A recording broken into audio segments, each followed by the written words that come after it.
Boa tarde a todos. Estamos começando a nossa segunda jornada desse seminário de pesquisa, A Mulher do Circo, que faz parte da programação do Festival Internacional do Circo da cidade de São Paulo, quarto FIC, ou FIC 2022. Ontem nós tivemos 2 mesas presenciais, hoje teremos mais 2 mesas aqui no Centro de Memória do Circo. Lembrando que depois, às 19 horas, temos uma mesa que é virtual, que é online, né? Como aconteceu ontem, também acontecerá hoje, e amanhã à tarde, às 15 horas, terá a terceira e última mesa desse seminário. Hoje nós temos aqui, a primeira mesa vai tratar das mulheres na música do circo brasileiro. Tá? Quem vai falar desse tema é a sanfonástica Lívia Matos. A Lívia é circense, acordeonista, cantautora e socióloga. Olha que importante. Ela nasceu em Salvador, dedica-se à pesquisa sobre o circo brasileiro, sobretudo sobre a música, né, a sua interface com a música. E há 18 anos, ela documenta narrativas de circenses veteranos e desenvolve trabalhos autorais no campo cênico musical. Entre elas, eu já mencionei a sanfonástica Mulher Lona, as trigêmeas, Mon Amour, sanfona aérea, a lira da lona e agora o mais novo, Retumbantes. Tá? Além disso, ela lançou o álbum Vinha da Ida pela Natura Musical. Atualmente ela faz mestrado na Unesp. Lívia, por favor.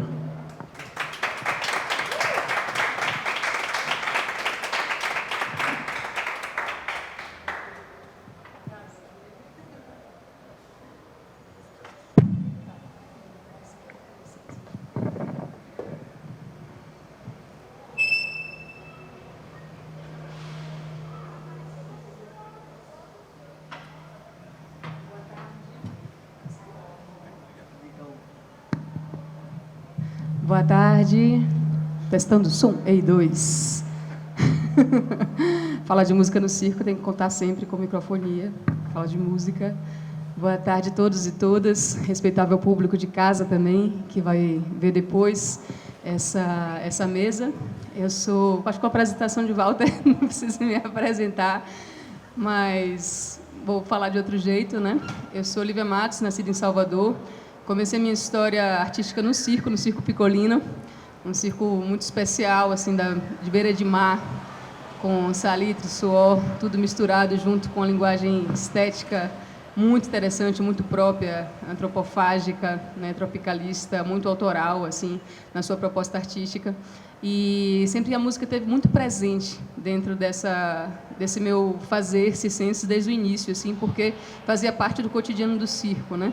Os músicos faziam parte. Foi daí que eu comecei a tocar acordeon, justamente eu sempre quis tocar um instrumento, mas não tinha tido oportunidade. Dentro daquele ambiente era um desejo, né, de muito mais uma pretensão cênica circense de uso do instrumento do que se tornar musicista, instrumentista, como eu acabei me tornando, e desde então que eu conheci o acordeon, meu coraçãozinho foi uma angústia se dividindo entre o circo e a música, até eu entender que a grande potência estava nas duas coisas junto, assim.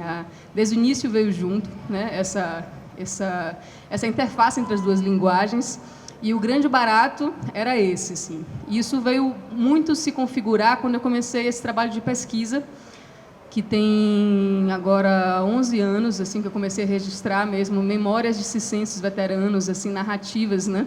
A princípio, porque eu fazia sociologia e eu queria fazer um TCC que tivesse a ver com essas paixões, então foi uma vontade de juntar tudo, circo, música e humanas, né? No caso, ciências sociais. E aí eu comecei a entender que aquilo era um arquivo, um documento, uma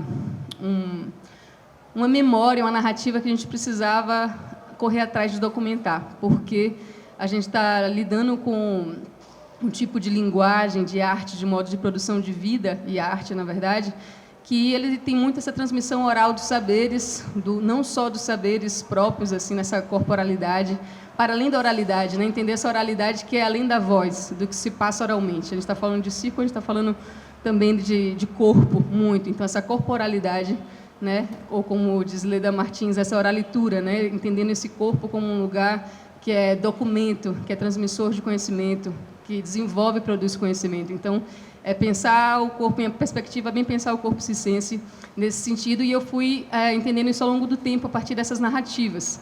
Então, no total, hoje, eu tenho mais de 50 entrevistas feitas nesses tempos, com grana, sem grana, tirando do bolso, pegando parceria do lugar, aproveitando os rolês da música. Toquei 8 anos com o Chico César, então ia muito Brasil adentro. E aí ia lá e descobria um dono de circo, que era o guitarrista do circo, e aí documentava, conseguia alguém do lugar que topava fazer esse registro, porque eu não estava pedindo nada para mim. Tinha um argumento muito forte, coletivo, que isso facilitou muito poder produzir esse material.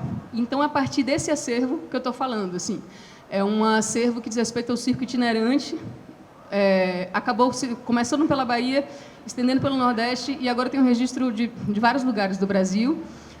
Então, ele é um circo que são depoimentos que dizem respeito mais a um circo de pequeno porte, algumas vezes médio, raras vezes, como no caso do Piccolino, que eu entrevistei também, nesses circos maiores, como o Circo Nerino, grandes circos, né? Mas, em geral, o meu debruçamento, a minha militância, diz respeito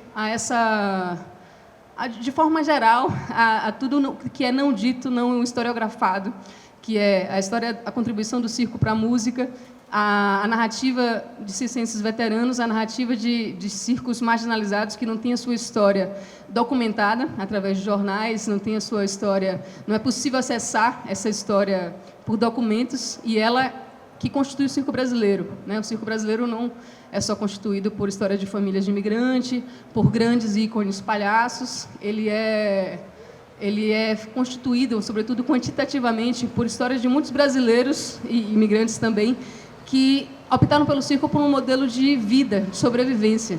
Muitas vezes, né, a gente romantiza um pouco assim, fugiu com o circo, né? A fuga com o circo muitas vezes era um modo de você sobreviver, porque o circo representava uma realidade, uma fuga da realidade, né, que era muito dura. Eu ouvi isso em algumas entrevistas, né? Eu falei, mas por que você fugiu com o circo? Eu fugi porque tinha pão, fugi porque tinha carne, né? Então, assim, nesse contexto, é importante eu situar, né, a partir de que perspectiva eu estou falando, porque falar de música no circo, de mulheres na música no circo, é muito amplo, assim, são muitas camadas, é muito complexo. Aqui, nesse curto tempo que a gente tem, eu vou apresentar um pouquinho um panorama, assim, a partir da minha perspectiva dessa escuta, né, e aí desenhar uma coisa meio panorama, bricolagem, poética de existência, coisas que eu fui sentindo nessa caminhada, que diz respeito também à minha caminhada também, porque eu sou sanfoneira circense, né? Eu trabalho e crio em cima dessa interface entre música e circo. Então, diz respeito muito a honrar quem veio antes de mim e abriu todos esses caminhos, todos, de várias formas. Então, essas narrativas elas foram registradas, que eu estou falando, no século XXI, né, nesse século, só que elas dizem respeito ao século passado. Em geral, a partir de 1930, por aí, mas, sobretudo, na segunda metade do século XX. Muitas vezes, a memória ela pode ser pensada como um lugar também de invenção. E é legítimo, um lugar de edição, como a nossa memória ela é dita, né, a todo tempo, o que a gente lembra, o que a gente faz. E ela é dinâmica também, né? Então, entender esse passado realmente vivo, entender essa memória como algo que se transporta, se transmite, se transfigura, se transmuta no meio do caminho, né? Entender essa narrativa mesmo. Como é que o circense conta a sua própria história? Quando eu pergunto sobre música no circo, como é que eles contam? O que eles contam? Né? O que eles contam da sua vida e dessa interface de linguagens? Como é que é mais importante para mim isso do que se de fato foi assim? Né? Eu quero entender qual é a perspectiva deles, a subjetividade deles, o que ficou e o que se recria, inclusive, na sua memória, a partir dessa experiência de vida. Né? O que mais que posso falar desse recorte? Memória de veteranos, circenses, tempo e espaço falado, a perspectiva desses corpos produtores. E aí, então, a gente entra no tema grande, no qual está essa mesa aqui. O tema grande é a música no circo, né? E o tema dessa mesa especificamente é as mulheres na música no circo. Para poder fazer uma introdução desse tema, para eu poder falar já de formas de códigos, de coisas que vocês vão saber do que se trata mais um pouquinho, eu vou passar um vídeo, que é esse vídeo de 8 minutos, que ele dá um panorama um pouquinho. Quando eu fiz esse vídeo, eu tinha apenas 11 das entrevistas, né? Depois eu fiz mais 40, mas tem mais de 50. Acho que hoje que depois eu fui no Circo Real Xangá, que também entrevistei jovens, além dos veteranos. Mas de veterano tem, acho que umas 54 entrevistas. Aí esse foi logo no início, uma pequena compilação, mas que acho que já dá para dar uma situada, assim, até para a gente bater um papo depois e tal. Então vamos dar o play, por gentileza.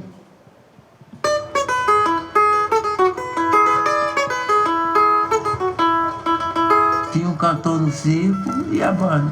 Sempre um pistão, um trombone, um sax, um violão e um cantor.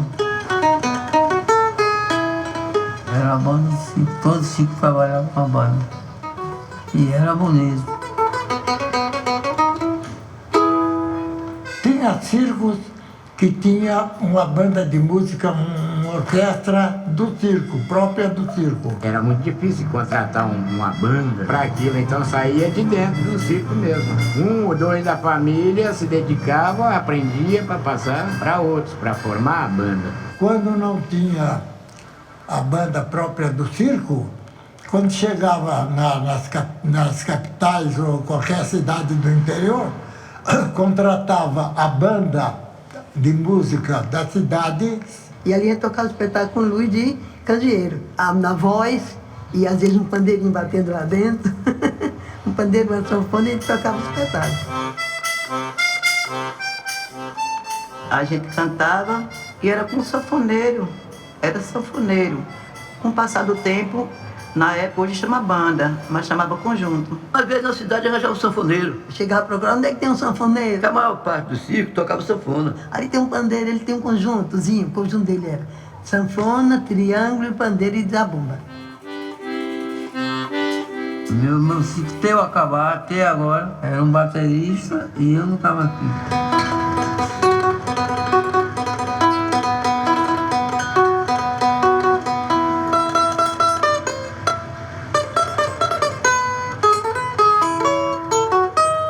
Maiores que tinham os conjuntos, tinha aquela banda, tinha bateria, saxofone, saxoplano, e aqueles números, aquelas coisas tudo. E é gostoso a gente ouvir os números com a banda de música. Antigamente, quando não tinha banda, o palhaço entrava com o violão e cantava aquelas músicas engraçadas, né? Fazia graça cantando músicas. O palhaço bom mesmo é o que canta paródia, o que fica só de piada não é muito bom, não. Eu gostava mais das paródias, porque a gente bulia com o povo, sabe? O povo gostava. Mexia com o povo, era. A gente se sentia... Diz que aquela ideia de dizer que o melhor do palhaço é quando vê o circo pegar fogo. Aí muita gente lá de fora pensa que é para tocar fogo do circo. Pegar fogo de gente. O palhaço musical, ele chamava-se Bozan, ele era gordão, tocava aqueles guizos, botava nas mãos, nos pés, na cabeça, a orquestra do circo tocava e ele tocava chocalhando os guizos na cabeça,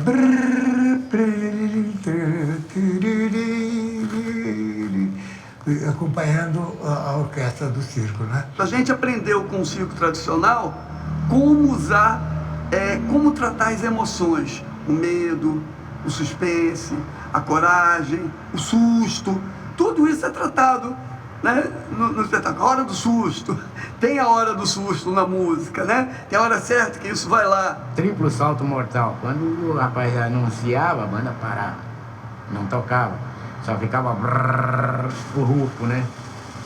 Aí fazia e quando completava o truque, imediato já vinha um tambor, batia, pá, e a música aí continuava. Eles não cortem com ninguém. A hora do trapezista, a música está no tempo certo, ela faz um silêncio para o público aplaudir e volta. O circense tradicional domina isso com uma facilidade, né, muito incrível. Os trapézios voadores, até hoje é uma valsa.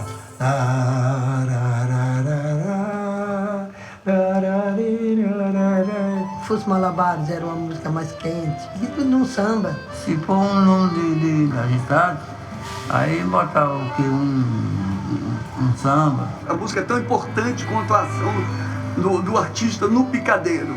Essa mistura de linguagem, né? O músico toca olhando para o artista que está atuando, né? Então ele se relaciona direto com ele. Aí o locutor entra, aí vai dançar, entra a rumbeira. Agora nosso palco, Lamara Rio, 70 quilos de baião. É meu nome no palco quando eu peguei engordar, 70 quilos de baião. E eu com uma moreninha do bole-bole, que eu era rumbeira. Eu era rumbeira, a sensação da época, né? Eu rumbava e cantava. Antigamente quem tinha uma boa voz, cantava e rumbava. A que não tinha só fazia rumbar. Mexe, pelo amor de Deus, mulher, não deixe essa turma esfriar. Mostra o que tem nas cadeiras e faz essa turma endoidar. Oba, como é? Tu mexe ou não mexe? O povo dizia, mexe. E eu continuava de novo cantando a mesma coisa, sabe? Senhoras e senhores, agora eu vou cantar a dupla, vou chamar a Baianinha. Baianinha, venha cá. Cantava sozinho, eu cantava a dupla. A espingarda e a mulher tem duas comparação. A espingarda mata de tiro e a mulher mata de paixão. A espingarda, mulher, xerém. A espingarda, mulher, xerém. E eu não tenho espingarda para dar tiro em ninguém. Esses velhos, muito velhos como eu, né? Que dos 90 já passou. É a espingarda que não atira. O que tem? O cano já entortou. A espingarda, mulher, xerém. A espingarda, mulher, xerém. E eu não tenho espingarda para dar tiro em ninguém. Ele tinha meu tom, eles. Os cantores de rádio todo, na época áurea do rádio, o grande espaço deles é o circo. No nosso circo cantou muita gente. Um bocado de cantor. A qualquer cirquinho com a cobertura, chegava a fazer. Zé do Rancho Mariazinha, Nelson Gonçalves, Tunique Tinoco. Alvarenga e Ranchinho. Cascatinhana. Como agradava, fazia sucesso no rádio. E no circo fazia sucesso também. O circo leva a primeira e a segunda comédia. Mas quando vem show, aí o circo apresenta a primeira parte e a segunda parte é o show. Encerra com a apresentação do artista do show.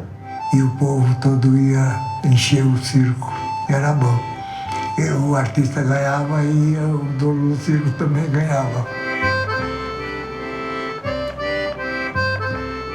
No dia que eu morrer, eu quero meu caixão em cima do palco e minha roupa de palhaço e meu pandeiro de lado. Porque eu sei lá se eu Pedro Abapote pra tocar um forrozinho pra ele, né? E no mundo sempre diz que a vida do artista é alegre e bem feliz, porque não sabe adivinhar que o artista está sorrindo com vontade de chorar.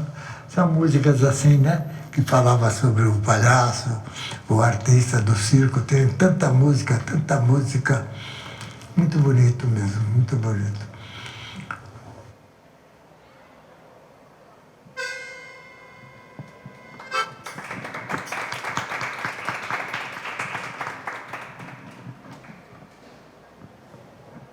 Alguém já conhecia esse vídeo? Por acaso está no YouTube, para quem quiser assistir, tá? Tem outros vídeos lá também. Essa foi a primeira compilação, assim, que pega apresenta um pouco dessas dimensões da música no circo. Quando eu fiz o TCC em Sociologia, a minha perspectiva sobre o assunto era sociológica, evidentemente, e eu busquei pensar a música como essa interface entre dentro e fora do circo, né? Pensando o circo, às vezes o senso comum olha para o circo como uma ilha, né? Essa lona que chega num lugar e que é meio insular a relação dela com a sociedade, assim, sendo que o circo, o modo de produção de vida e arte do circo depende justamente dessa porosidade entre o público adentrar o seu espaço e o circo adentrar o espaço da cidade, e como a música vai fazendo essa ponte, desde a chegada do cortejo, da chegada do circo da cidade, da divulgação do espetáculo pela cidade, do esquenta antes de começar o espetáculo, durante o espetáculo, na saída. Então, assim, era bem uma perspectiva sociológica entre esse dentro e fora, assim. Agora, eu passei 10 anos fora da universidade de uma pesquisa acadêmica sobre o assunto, produzindo esses materiais, registrando essas memórias. Achei que também dentro da minha dinâmica de vida, mas assim, sobretudo para entender potencialmente o que isso poderia ser, deixar isso também livre para ser o que pudesse ser esse material, esse percurso com essa pesquisa, né? E aí eu saí fazendo esses registros, né, mantendo assim mais ou menos um desenho de entrevistas do que se queria saber, mas também muito aberto, as coisas foram se mudando, mantendo um padrão de registro audiovisual, de câmera, de som, sempre tive muito preciosismo com isso, mesmo sem grana, assim, buscando parcerias para poder isso poder ser o que pudesse ser. E isso seria, inclusive, um documentário que sairia no ano passado. O projeto foi suspenso na pandemia, eu ganhei o Rumos Itaú Cultural para fazer o documentário, depois dessa história toda. Tive o baque imenso de ter o projeto suspenso no ano passado, e agora respirando para poder pegar ar, para buscar outras formas de viabilizar esse doc, essa série, enfim, o que vier. Tem muito material. Também um doc seria só o início da história, assim, mas a ideia é que isso não fique só no meu HD, né? A ideia é democratizar o acesso também a esse material. Nada adianta ficar só também isso virar uma pesquisa acadêmica ou só ficar no meu HD, no meu uso. A ideia é que isso possa ter acesso ao público mesmo. Então, aí tem várias ideias para poder compartilhar esse material.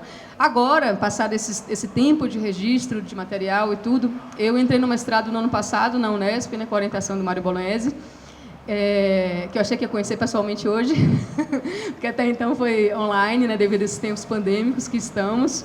E a pretensão de fazer o mestrado agora, um mestrado em artes, né, dentro de uma linha de pesquisa que é estéticas e poéticas cênicas, é organizar um pensamento em torno desse material.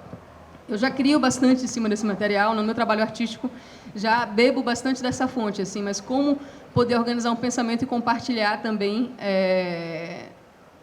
um pensamento sobre isso, né, sobre uma perspectiva de uma musicista circense sobre essa história da música no circo. Claro que o mestrado é muito curto, aí tem a necessidade de recortar esse tema, e aí eu estou recortando dentro da história das mulheres na música no circo, que também já é muito amplo, e estou no primeiro ano ainda, acabei o primeiro ano de mestrado agora, me dando fazendo uma imersão na parte das rumbeiras, que falou aí no vídeo, né, das rumbeiras. Aqui no Sudeste, no Sul, também as pessoas não conhecem muito o número das rumbeiras, não é um número que é popular, assim, eu percebo tanto em várias gerações, assim, né? Vocês sabem o que é rumbeiras? Já tinham ouvido falar? Assim? Mais ou menos? Vocês de casa? Depois escrevem no comentário sua experiência, sua memória.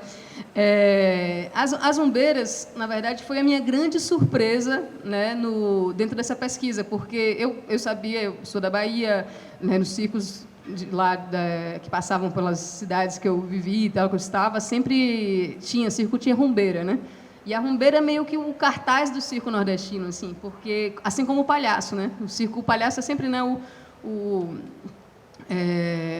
o cartaz do circo, né? O que dá o status. Se o palhaço é bom, você segura o circo, mas a rumbeira também disputa um tanto esse lugar. E eu posso dizer que até hoje, porque em fevereiro do ano passado eu fui registrar um circo no interior da Bahia, em Lamarão, perto de Serrinha, o Circo Real Xangai, que estava voltando às atividades depois de 11 meses parado. E esse circo, ele chegou na cidade, eu acompanhei toda a chegada, a estreia, né, do circo.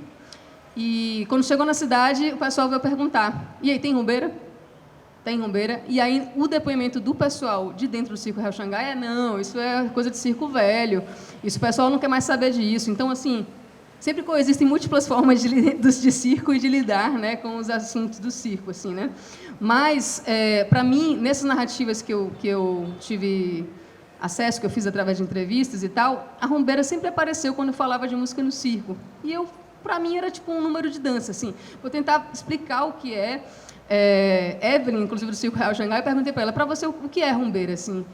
Aí ela fez uma definição por comparação. Ela é diferente do bailado. O bailado é um número de dança coletivo. Sempre tem, né, um tema, das Arábias, cangaço, o que for, e é um número de várias mulheres apresentam. A rumbeira não, a rumbeira é um número solo.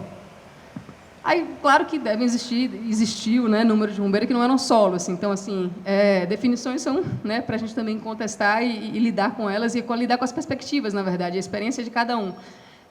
Mas, assim, em geral, são números solos de mulheres que dançam. Muitas cantam. Aí que entra a relação com a música, para além dessa relação de todo o número circense que é acompanhado por uma música, ter que lidar com a dinâmica toda que pautar o seu número através da música.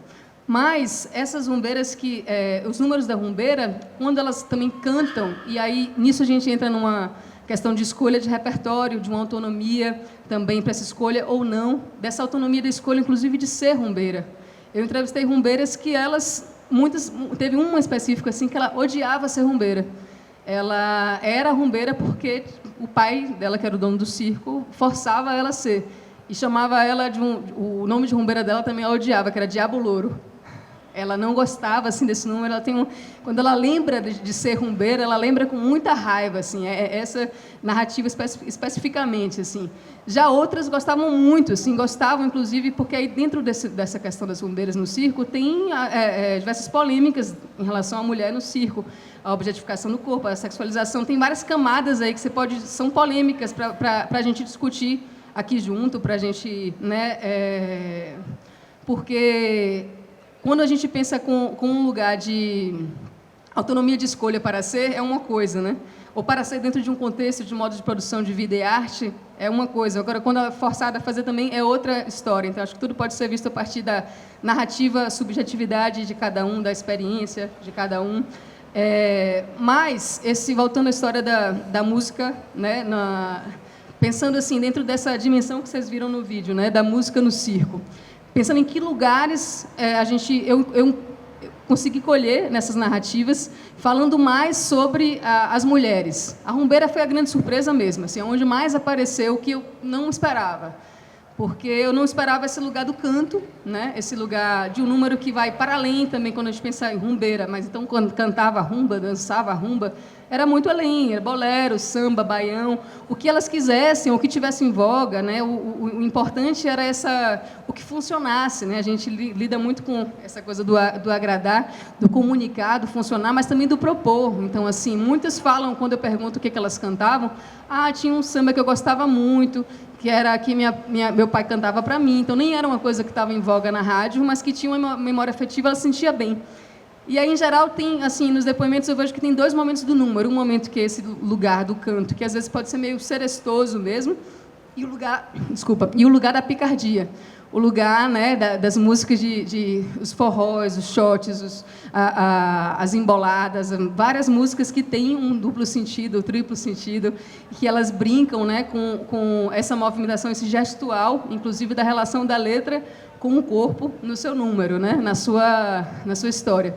Então, ele é um número que se costurava por músicas, cada um tinha a sua forma de fazer, né? Eu estou agora me dedicando, quando eu comecei a fazer esses depoimentos, a registrar, eu não tinha essa ideia de pesquisar sobre as rumbeiras e sobre as mulheres, especificamente na música no circo. Eram as narrativas de vida e a música no circo, né? E aí agora minha vontade é de reentrevistar algumas das rumbeiras para poder entender melhor a natureza desse número. Tem alguns pontos que são importantes, por exemplo, que todas falam, que é uma fita que se passava, uma fita perfumada, que se passava pelo público para conseguir... o público dava dinheiro para quem elas dessem a fita. E outro ponto também, que era tipo um merchan do número da rumbeira, eram as fotografias.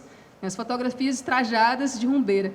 Aí você fala trajada de rumbeira. O que é o traje da rumbeira? Quando a gente pensa em rumbeira, emblematicamente, né, é aquela saia comprida, que é mais curtinha na frente, cheia de babado.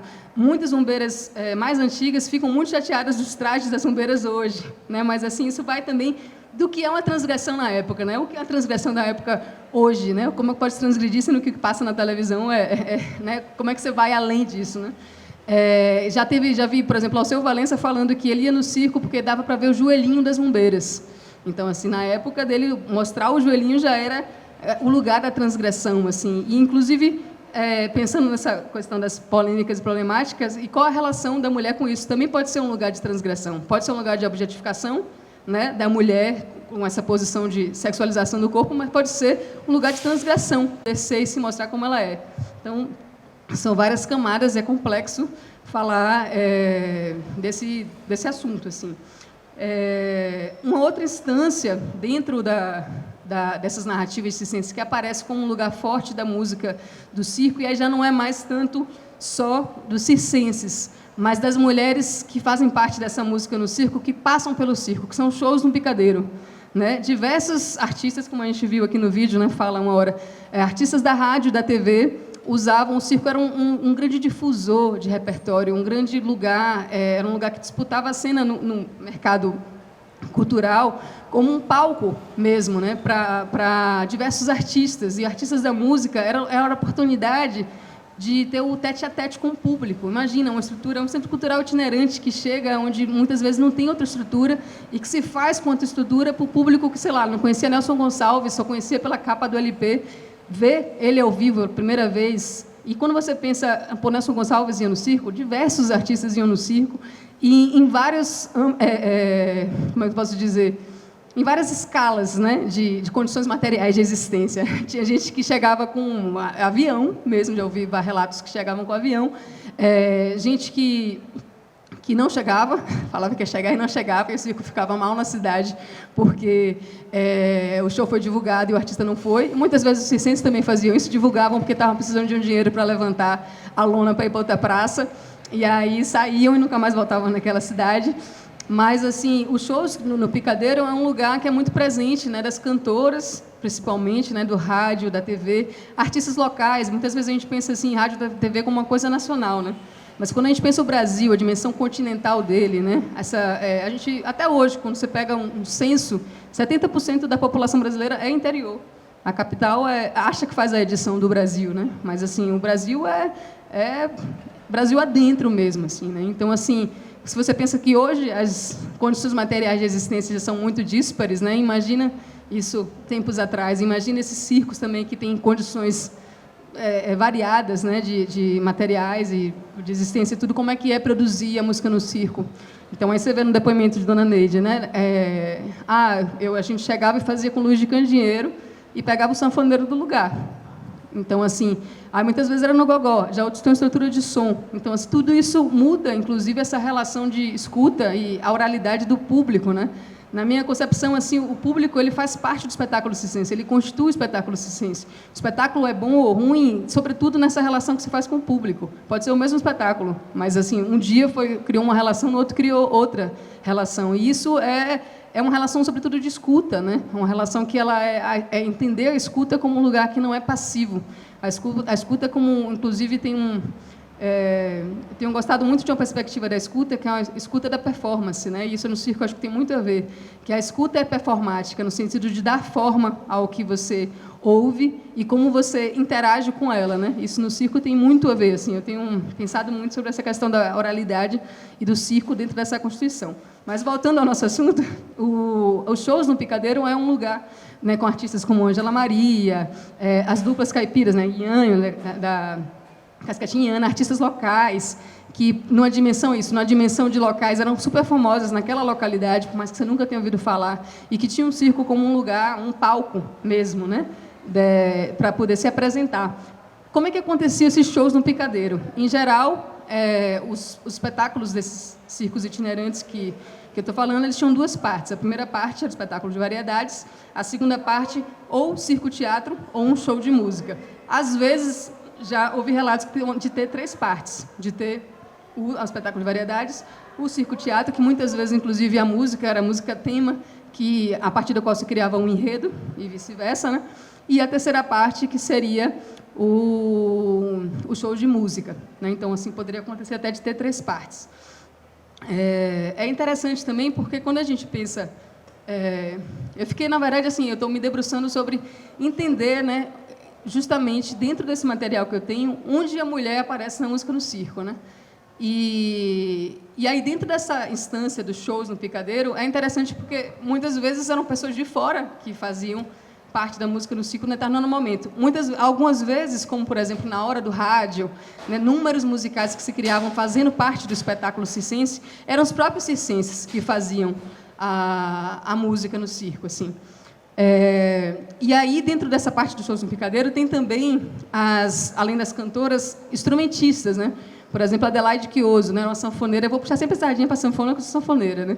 Aí faz parte da minha pesquisa também. Eu pensei, inclusive, ao invés de me debruçar sobre as rumbeiras primeiro, sobre as sanfoneiras. Mas, nesse material que eu tenho, nenhuma apareceu sanfoneira. Apareceu sanfoneira, mas quando eu me debruço sobre o Nerino, o Garcia... Essa que eu vou falar agora.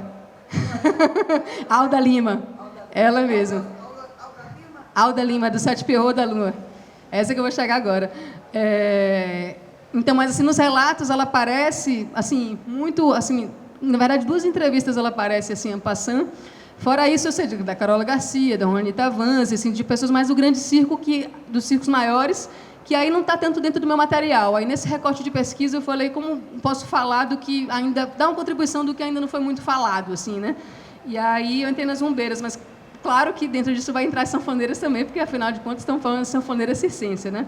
Mas a Adelaide Quioso, minha avó, por exemplo, e meu avô, queriam que eu fosse Adelaide Quioso. Para eles, dentro da memória deles, a Adelaide Quioso era a sanfoneira que ia no circo fazer show. No Côncavo da Bahia, ela é do Rio de Janeiro, ela só circulava por diversas lonas fazendo show, sanfona e voz. Então, e aí, o arrependimento de minha avó grande é porque ela pegava uma canoa para ir para a vila da frente, que na época era uma vila, Coqueiros do Paraguaçu, ela pegava uma canoa para ir para Nagé, para ver o circo que estava lá em Nagé, porque o circo não chegava em Coqueiros. O arrependimento da vida dela, ela nunca pagou para o menininho da canoa entrar. Ela fica, tipo assim, fica mordida. Eu nunca paguei para o menininho da canoa entrar no circo. Mas, com certeza, o menino da canoa dava o seu jeito de ver o espetáculo. A gente sabe. E aí, aí dentro dessa coisa dos shows do picadeiro, e a gente entra numa figura que realmente ela pega várias instâncias da música no circo, da mulher na música no circo, é a Alda Lima. A Alda Lima é uma sanfoneira de uma família musical, que é essa que se chamou como conjunto de Sete Pierrot da Lua, que fez parte do Garcia. Fez parte, é interessante que eu ouço a participação deles em circos grandes, circos médios, circos pequenos. Eles transitavam muito, e ela, sobretudo, transitava sozinha, com a sanfona e voz. Então, além do grupo... o Sete Pierrot da Lua era mais do que uma banda do circo, né? Ele era também, tipo assim, ele era atração do circo nesse sentido de que também tinham números musicais que eles protagonizavam para além da abertura do espetáculo, intervalo, encerramento. Eles eram um número em si, uma família que fazia uma diferença no circo, que tivesse essa família, que pudesse ter, né? Mas aí também fora da família Alda Lima, essa sanfoneira, que eu, inclusive, quem tiver material dela, né, porque eu procuro, tenho isso nos relatos, consegui uma foto ou outra, mas, assim, é difícil de ainda não consigo encontrar muitas pistas, assim, e muito me interessa, né? Parece que ela era muito performática. Muito bonita também, né? Se lembra dela rodando e tocando e dançando, as pessoas têm lembranças muito fortes da Alda. Para quem está em casa e não está ouvindo, eu vou transmitir aqui. Verônica está dizendo que ela parece que ela era muito performática, assim, né? Rodava, dançava, tinha uma presença cênica muito forte, né? E eu vi fotos também, ela era muito bonita e é muito interessante como ela entra também nesse lugar dos shows do picadeiro, da banda do circo, do número musical, né? Ela passa por diversas instâncias desse lugar da mulher na música no circo, assim, é uma figura que me interessa muito, me debruçar mais, assim. Dentro aí, a gente entrando agora, né, no espetáculo circense, a gente pode... Agora eu falei, né, das rumbeiras, que também está dentro do espetáculo, os shows do picadeiro, que constituem uma segunda parte ou terceira parte do espetáculo. E entrando mais, né, no espetáculo da sanfoneira circense, a gente tem também as excêntricos musicais, que eu só consegui ter notícia da Vilma Fequete, que fazia vários números, assim, ela é uma excêntrica musical junto com o seu Walter. E eu não consegui ter notícias de mais, né, mulheres que estavam nesse lugar das excêntricas musicais. Excêntricas musicais, para quem não sabe, são não necessariamente o palhaço, mas assim circenses que se debruçam a fazer música a partir de objetos corriqueiros ou inusitados, né, como serrote, taças, copos, pregos, enfim, né, moedas. Eles faziam muito o número da moeda, né? Então, é bem Hermeto Pascoal, né? Tudo é coisa musical, né? De tudo dá para tirar som, e como se cria, né, inclusive, cenas cômicas com isso, ou essencialmente musicais. Varia muito, assim, esse uso do excêntrico, nem sempre é cômico, às vezes é pelo interesse. Eu acho que o excêntrico musical é meio uma poética da existência, assim, do circense, no sentido também de fazer com que se tem. sabe? De olhar assim, tipo assim, não dá para transportar um piano no circo, para lá e para cá, toda hora desafina, é caro, é pesado e tal. Aí você faz um piano de garrafa, aí você faz um piano de taça, que você afina com água.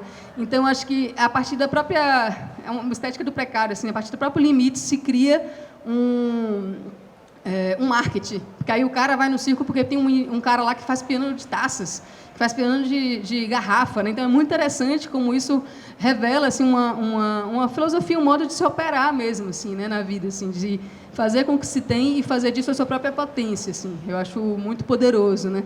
E, ao mesmo tempo, é transgressor, porque isso na música, essencialmente, né? Depois posso até passar, se tiver tempo, o vídeo de pinguim tocando, né, para o pessoal conhecer, mas assim, a afinação, né, é um negócio muito ocidental, né? A gente tem esses parâmetros de afinação, assim, e a música excêntrica, ela lida com aproximação, assim, com coisas que você, em geral, se toca música conhecida para que você, dentro dos ruídos, reconheça uma melodia, né? Então, assim, tem essa coisa de você comunicar através de algo que seja conhecido por todos, e aí você toca com um prego, uma melodia, e todo mundo vai saber. Porque se você tocar uma música autoral no prego, talvez não comunique nada, porque ninguém vai reconhecer aquilo. Então, sempre essa busca da música, como essa potência de comunicação que ela faz, né? Como ela abre, como ela não precisa de palavras realmente para poder acessar o outro e ser aplaudido, e o público querer voltar no dia seguinte para ver se o cara toca mais alguma música naquele serrote, para ver o que acontece. Né? Se alguém também souber de mais excêntricas musicais mulheres, me contem. Eu consegui... Você sabe? Das antigas também?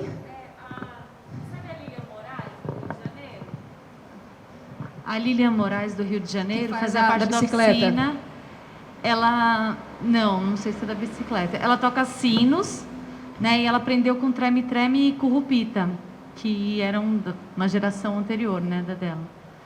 Lilian Moraes. Lilian Moraes era do grupo Oficina, agora ela saiu, mas eles fizeram uma pesquisa com a currupita.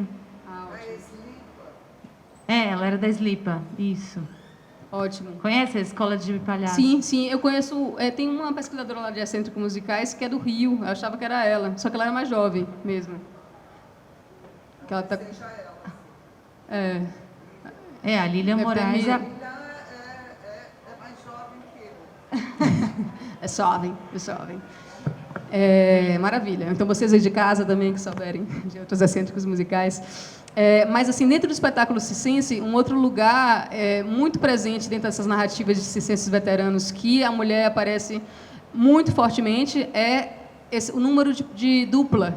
Né? O número de dupla se constitui geralmente por um palhaço, que é o palhaço do circo, e a dupla. Essa dupla é uma mulher que, em geral, eu estava pesquisando assim, né, quais são os nomes que é dado, porque não existe um consenso. Assim. Muita gente chama de caricata, né? ou dupla cômica do palhaço, ou palhaça. Aí os circenses não chamam de palhaço, né? Mas, assim, por que não também chamar de palhaço? Porque não é um número que você está ali de parte, né? Você tá ali verso a verso desafiando, né, um ao outro, chacotando um com o outro, né? Não existe uma hierarquia, né? A mulher não está servindo. E não que... no circo é muito difícil também falar de hierarquia, porque todo mundo é importante ali para o negócio acontecer, né? Então, é complexo também. Não que seja menos ser parte, né? Que seja menos... estar num lugar de auxílio ao número do outro. Aliás, é fundamental. Sem isso não acontece o espetáculo circense, né? Então, todo mundo faz parte de uma estrutura que você está em posições diferentes a cada momento, né? Mas, dentro do número de dupla, é um número de igualdade de gênero mesmo, assim, porque existe uma competição ali. O auge do número é quando o palhaço e a caricata, ou a dupla cômica ou a palhaça, dividem o público em duas partes, né? E um fica torcendo para um, fica torcendo para outro, um faz o que um manda, o outro faz o que o outro manda. Esse é o auge, assim, né? Então, assim, é uma competição para ver quem ganha ali da história. Antes de chegar nesse auge, passa por diversas emboladas, que aqui no Sudeste chama muito de caipiradas, aí Walter é mestre no assunto, que é como o boi na linha, a espingarda é a mulher... o patrão e a patroa. No vídeo passou fura-fura e baianinha fazendo um pouquinho, picolino, fazendo a espingarda é a mulher. E aí muitas vezes o acompanhamento dessas emboladas, dessas caipiradas, eram por violão ou pandeiro.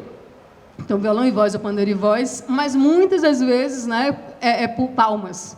conclama o público a fazer parte ali do número, né, batendo, em geral, uma célula base universal, que é de baião, de coco e de daró, e de tantos, essa célula em muitos lugares do mundo, ela é a mesma e funciona, assim, é impressionante. E aí, a partir das palmas ali, você já faz um número só no gogó, né, brincando com o outro, chacotando com o outro, muitas vezes pegando, inclusive, elementos da cidade. Aí é o prefeito, o nome do prefeito, o nome de uma rua conhecida, né, essa capacidade que tem o palhaço também, né, de interagir e pegar códigos que comuniquem, né, você sempre afã de comunicar e fazer rir a partir de coisas que são comuns, né, e a música entra como esse lugar do que é comum e se pode fazer rir junto, né. É muito interessante porque essas caipiradas emboladas, ela também tem uma questão de uma autoralidade, porque os versos vão se mudando, né? Tem uma dinâmica, não existe um padrão, existe um roteiro, mas um pode pegar pressa no outro, por exemplo, com uma coisa inesperada. Então, é um lugar da mulher na música que também é de improvisação, é também lidar, né, com uma sagacidade ali do instante, é lidar com criação também, é lidar e estar nesse lugar de desafiar o outro, assim, né? Eu acho que é uma instância também super interessante dentro das mulheres na música no circo. Essas são as mais que eu levantei. Deixa eu ver como é que estamos de hora. Já 43. Falei da hora do rádio também, né, que muitas vezes era esse lugar em que as mulheres, próprios circenses, faziam seus conjuntos musicais para reproduzir um cancioneiro que tivesse em voga. E é engraçado porque o circo ele é tido sempre como um lugar de muita alegria, né? Mas, muitas vezes, o circo era o lugar para você chorar também. A gente chama no Nordeste de música de ruedeira. Isso aí é ruê de amor, né? Aquela seresta, aquelas coisas todas. E isso acontecia também muito em outro momento do espetáculo, que é o quarto de hora. Eu acho que o quarto de hora é sensacional, porque um quarto de hora nem sempre durava 15 minutos, mas era o aquecimento antes de começar o espetáculo, né? E nesse aquecimento antes de começar o espetáculo, muitas vezes, muitas mulheres circenses cantavam boleros, samba, baião, o que tivesse em voga, o que quisesse. E é muito interessante pensar o circo como esse lugar de escuta da música ao vivo. Imagine, assim, Brasil adentro, né?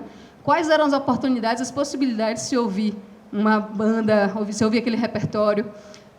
Uma assistência falou para mim, a gente chegava num lugar que não tinha rádio, o pessoal achava que as músicas eram todas nossas, mas era a música que estava no carnaval, ali era a música que estava... Então, assim, essa percepção do público também, né, de que música é aquela, e você, às vezes, tentando gerar uma identidade, né, uma comunicação pelo que é comum, e muitas vezes não existe o comum, às vezes o circo era a própria rádio, como a gente vê muito, né?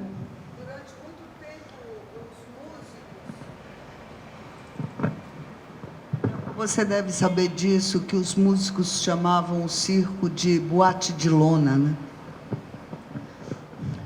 Total.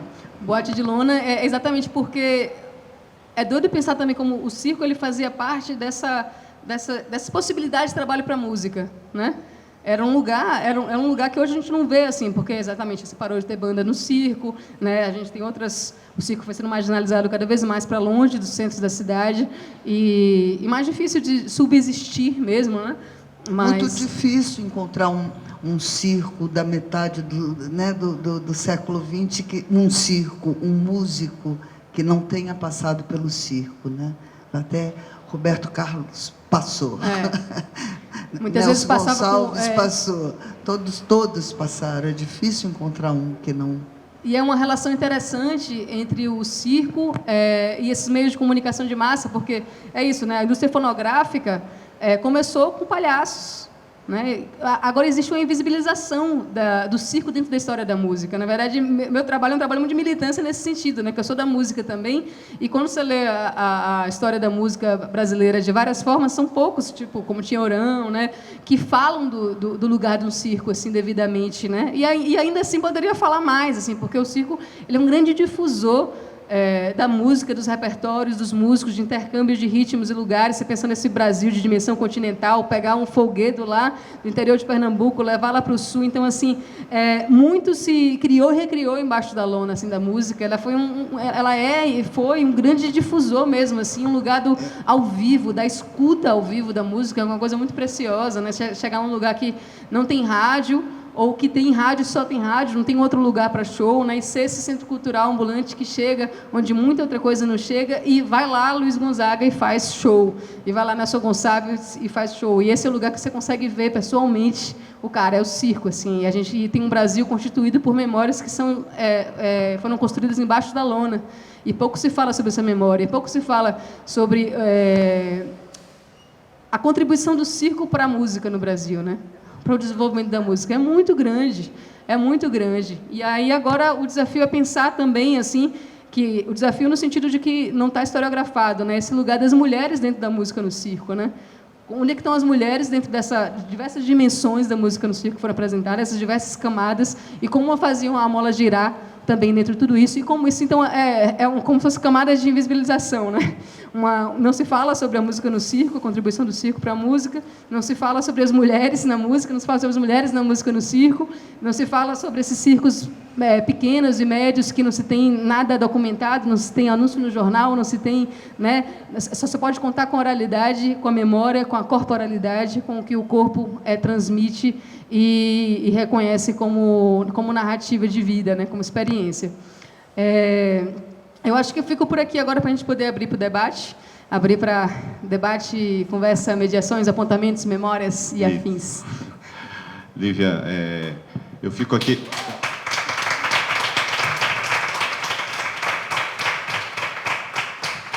Ouvindo a sua apresentação, eu fico aqui fazendo o que eu fiz em toda a minha pesquisa acadêmica, que é cruzando as referências, né?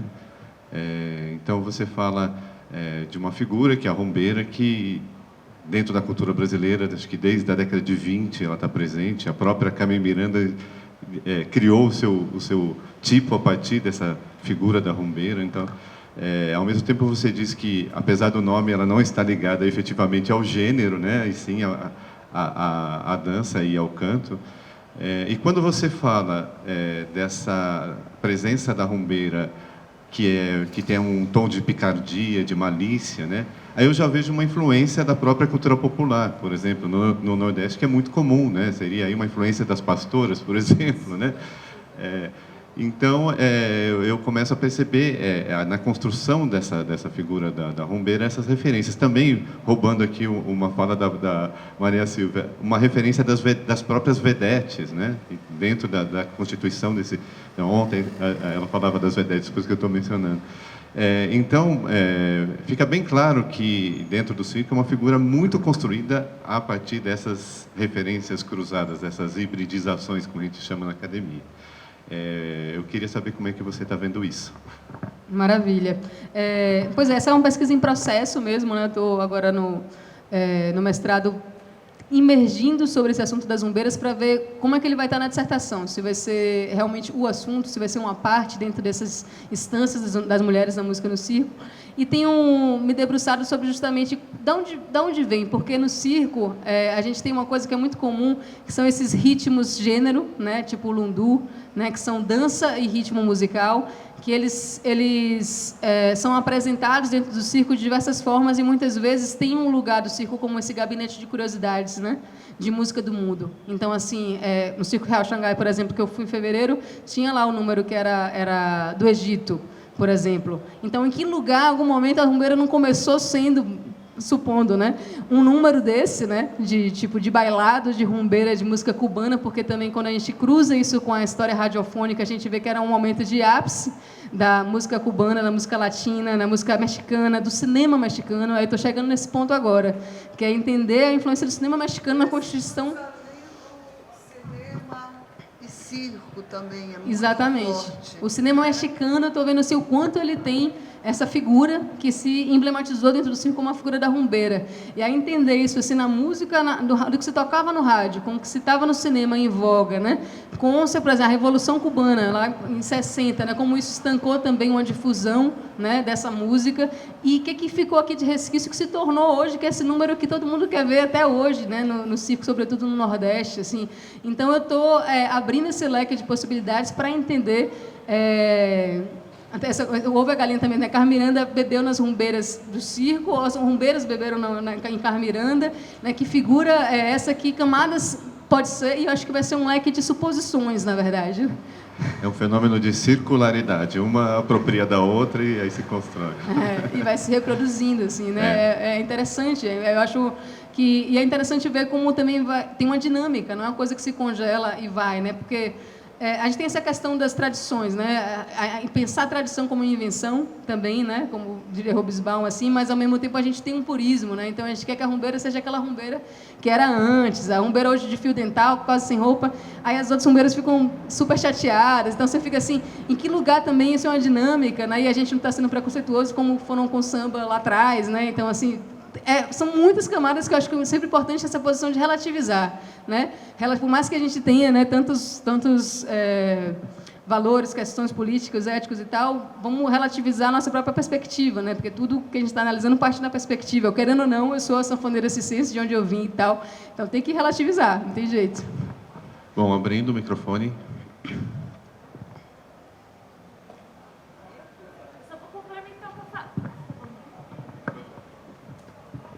É que eu sou meio confusa, aí eu falei. Então é o seguinte, deixa eu falar certo o nome dela, da nossa maravilhosa excêntrica musical, que eu queria falar para você certinho. Então é a dona Alvina Campos, que é a palhaça Corrupita, que era dupla do Treme Treme. A Lília Moraes fez uma pesquisa sobre ela e também é palhaça excêntrica musical. Só para complementar, já que vai ficar gravado também, né? Certinho. Oi, Lívia, meu nome é Jorge. Eu vi você falar da rumbeira e vi Verônica falando do cinema. Daí eu lembrei de uma música que chama-se Música do Circo, e o nome dela é Cancan, né? Que é uma dança também, né? Talvez... e as rumbeiras chegam a dançar não só ritmos brasileiros, mas como também assim o cancan, né? Aquela coisa de você fazer o lance. A rumbeira passa por aí no sentido de... Eu acredito que o cancan, que realmente rola no circo, assim, ele vem mais no bailado, né? Como pega na definição de Evelyn lá do Circo Real Xangai, né? A rumbeira costuma ser mais um número solo, e o cancan ele pressupõe já um conjuntinho para poder fazer aquela coreografia conjunta. Então acho que ele entra mais ali no bailado circense, né? Mas mesmo assim, dentro do repertório das rumbeiras, existe do repertório da música no circo, na verdade, né? Existe essa abertura para tudo é possível, tanto que comunique e funcione na cena, assim, né? Então, assim, de música Danúbio Azul, a música que está tocando no rádio, super picante, picardia, ao coco do folguedo, tudo é possível, assim, não existe arestas, assim, que fala assim, isso não pode no circo, né? Você pensar, quando eu falei do quarto de hora, por exemplo, né? Que é esse skint da banda, que a banda faz antes de começar o espetáculo. A maioria das pessoas, quando eu pergunto sobre isso, falam que tinha um prefixo para dar a dica para o público de que o espetáculo ia começar. O prefixo é a última música que se toca nesse quarto de hora. Em geral, o prefixo era a música, muitos relatos que eu peguei, O Milionário, que é uma música, né, dos Incríveis e tal, aquele que eles têm dos Incríveis. E essa música, se você ouvir, ela é meio um surf music. Você jamais diria que isso é uma música de circo. Assim, quando você pensa em música de circo, existe não uma coisa também, como posso dizer, uma invenção em cima, assim, uma sensação dessa coisa do circo feliniano, do circo. Cada um tem a sua música no circo na sua cabeça, né? Mas quando você pensa, não, os Incríveis tocavam antes de começar o espetáculo e era a dica que o público entendia que tinha que sentar porque vai começar. Isso aí é maravilhoso. Boa tarde, eu sou Elsa Wolff, sou tradicional. E eu queria, o comentário do cancan é muito certo. O cancan se usava para, quando finalizava o número, o artista fazia seu número e quando já estava no final, era aquele rufo da bateria para dar aquela emoção para o número, que era o truque final. Quando finalizava, começava o cancan. Certo? Até hoje. É maravilhoso isso. É maravilhoso. E sim, tinha uma música que todo mundo acostumado já no circo. Cada circo tinha diferente também, né? que anunciava 15 minutos antes de começar o espetáculo, todo mundo já estava pronto, aquecido, arrumado, vestido. Que isso, o circo que tinha sempre e vai ter sempre é disciplina. O circo começa no horário, só se vier muita gente e o circo começa a lotar e tudo mais, aí esperar para todo mundo assistir o espetáculo completo, mas sempre pontual. E hoje em dia, a gente que é professora passa toda a disciplina para o aprendiz, para o aluno, que é a parte mais principal do circo, a disciplina. E o Cancã me trouxe muitas lembranças boas. Não, muito bom saber, porque esse é um galope, né, que se usa entre um número e outro, né? Pode ser um número, galope, a Picolina falava muito, né? E o Cancã, ele é uma espécie de galope, né?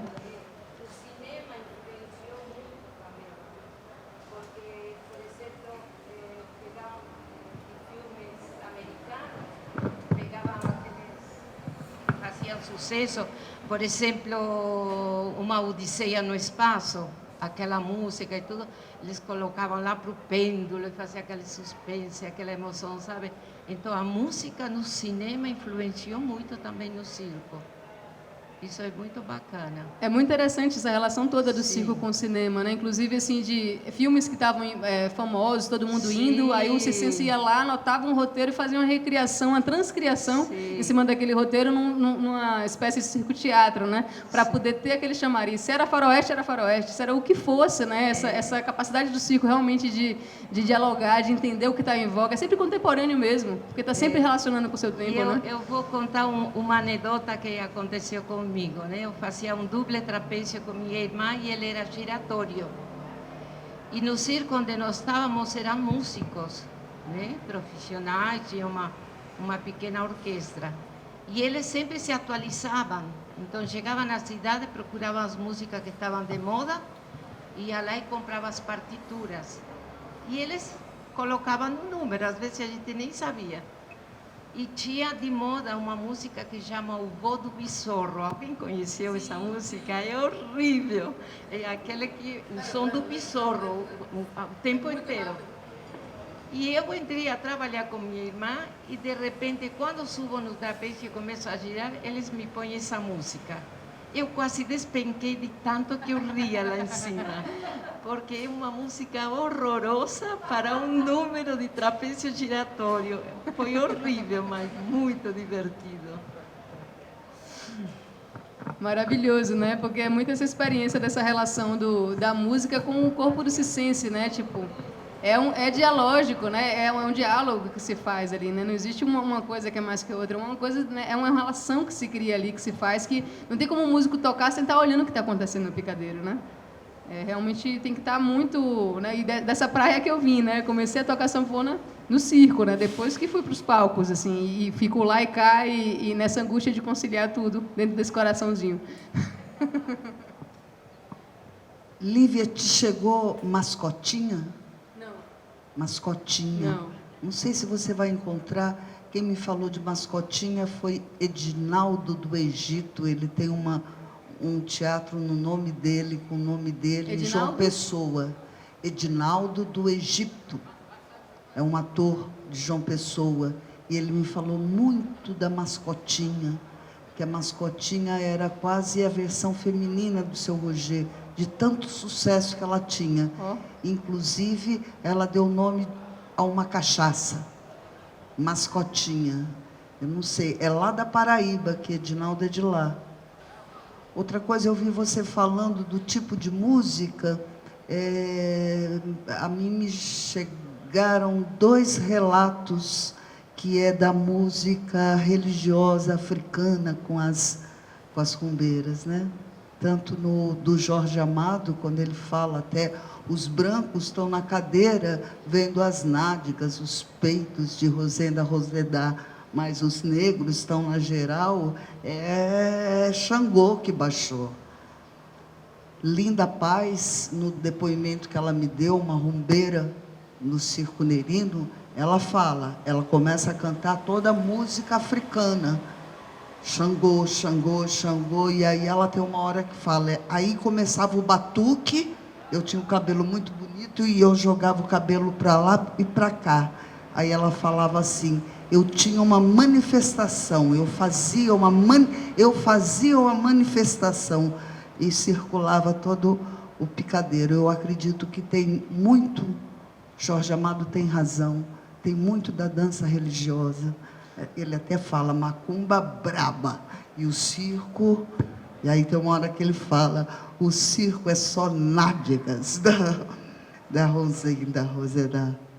Mas talvez a visão mais forte que eu tive das rumbeiras, mais do que as cubanas, como a Coquita de Carvalho, que tinha ela tinha um bordão que é, ai como sofro. O seu Roger conta que ela chega em Feira de Santana e vai procurar contrato no circo. Aí a mãe do seu Roger fala, mas amanhã vai começar uma micareta. Ela fala, né, mas se eu vier aqui, se eu vier me apresentar nesse picadeiro, até Jesus Cristo desce para vir me assistir. No outro dia começou a micareta e não veio ninguém no circo. Mas mais que ela, eu recomendo a você e a vocês, você deve ter visto, é a rumbeira do filme do Arnaldo Jabor, chamado Circo. Ela mostra bem isso que o Jorge Amado fala, porque o Jorge Amado vai em cima de um cartaz, e o cartaz está escrito, ela atinge o áureo, quando ela atinge a sua, me perde o nome, o ápice, quando ela se ajoelha no picadeiro e encosta as nádegas na perna, que é uma coisa muito, né, da rumbeira. Eu não consegui nunca fazer uma coisa dessa, né? É muita. Mas no filme do Arnaldo Jabor, por 2 minutos a gente vê qual é a força da rumbeira. E ela encosta, ela recebe o aplauso, ela é sensacional, essa rumbeira. E você lembra de algum registro que você tenha visto da rumbeira cantando? Porque isso para mim foi uma coisa que realmente apareceu nas entrevistas, que eu não tinha... Dona Linda Paz está viva, quase fazendo 100 anos. E ela era uma das rumbeiras, ela era inclusive muito ligada, ela era, na época que Antônio Maria tinha, ninguém sabe quem é Antônio Maria, só que os velhos. Antônio Maria tinha programa no rádio em Recife, e ela ia cantar, ela cantava. Depois, se você quiser, eu te passo o contato dela. Eu estou mapeando um pouco assim desse repertório das rumbeiras, né? Tanto mais em cima do material, né, que eu tenho nas entrevistas, mas assim é ótimo pegar essas outras referências para poder entender essa pluralidade, essa diversidade de ritmos, de narrativas, de vozes, né? Como isso tá ali, né? Diversos tipos de música, de gêneros, de forma de lidar com o corpo em cena também relacionado com essas músicas, né?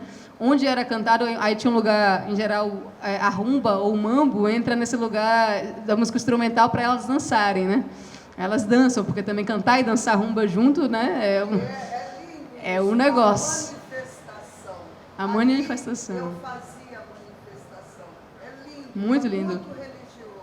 Muito lindo, muito lindo. Me lembrei também que o teatro de revista é uma grande referência também da rumba, né? A temporada da Josephine Baker, lá no teatro, no Cassino, lá no Rio de Janeiro, foi estrondosa, e ela fazia justamente esse número da rumbeira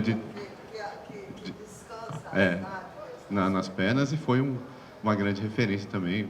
Quer dizer, há essa troca intensa aí entre os meios de comunicação, né? Não tem como escapar. Bom, Nívia, suas palavras finais para a gente poder encerrar a sua grande participação no nosso seminário. Eu queria agradecer o convite, assim, realmente falar de música no circo, né? Criar em cima dessa interface do circo e da música, documentar, né? Eu tenho me debruçado sobre isso há muitos anos e fico sempre muito emocionada, é um assunto que me toca muito, assim, me faz... espaços como esses, né, ter forças para seguir adiante e ver que também é um sentido que não é só pessoal, né, é um sentido que diz respeito a uma memória que é coletiva, que é invisibilizada, é marginalizada e que a gente tem que falar, tem que pontuar, a gente tem que escrever esse não dito, né? A gente tem que escrever esse não historiografado, tem que estar sempre sublinhando, botando em letras de forma, né? E letras garrafais e colocando, marcando o texto, assim, para que isso vire política pública, para que isso vire ações concretas para o circo brasileiro, para que o respeito, né, do circense nas cidades, em várias instâncias, né? Acho que cada coisa que você faz em relação ao circo, sendo um espetáculo, um filme, um seminário, um festival, você está com uma responsabilidade muito grande de lidar com essa configuração. Porque imagina que a gente tem uma cidade como São Paulo, que os circos de lona vão sendo esmagados, assim, não tem mais lugar de onde chegar, né? Então, assim, a memória do circo de muita gente é o circo do Sesc, né? O que chega no Sesc, né? Que são preços populares, ou de graça, ou aberto. Então, assim, não é só também para uma... É para uma bolha também, mas uma bolha que também pode ser múltipla em termos de classe, só que ainda assim é uma outra experiência de circo, né? E, então, assim, difundir também essa pluralidade de vários formatos de circo brasileiro desde sempre e agora ainda mais, né? Plural, diverso e procurando formas de resistir a esses tempos, né? Na pandemia estamos ainda, né? Muitos circos fecharam, sobretudo os pequenos, né? Encerraram as atividades. Eu fiz uma campanha que chama Viva o Circo Brasileiro, que é uma campanha que você pode contribuir diretamente para os circos, não passa por mim, não passa para a associação por nada. Tem lá o cara falando a situação que ele está e a conta bancária dele, então quem quiser assim, contribuir diretamente para essas pessoas... Não tem muitos circos nessa parte, mas tem uns 30 circos.